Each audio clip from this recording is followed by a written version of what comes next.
ನಿನಗೆ ಇಲ್ಲಿ ಪಜಲ್ ಕೊಟ್ಟಿದ್ದೀನಿ. ಪಜಲಲ್ಲಿ ಏನು ಅಂದರೆ 7 ಸ್ಟಿಕ್ಸ್ನ ನೀನು ರಿಮೂವ್ ಮಾಡಿ ಒಂದನ್ನ ಲೆಫ್ಟ್ ಓವರ್ ಮಾಡಬೇಕು. ಆಗುತ್ತಾ?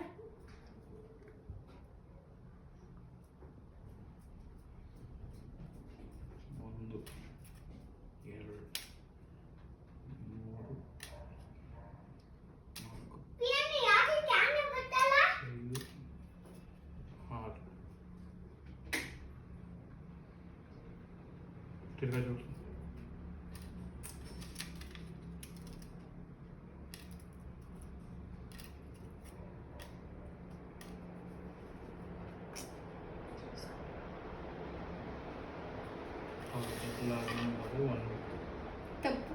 ಪಾಸ್. ಏನು ಗೊತ್ತಾ, ಆ್ಯಕ್ಚುಲಾಗಿ ಆನ್ಸರ್ ಏನು ಅಂದರೆ ನೋಡ್ಕೊ,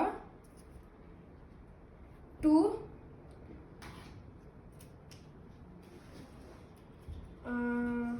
5 ವೇಟ್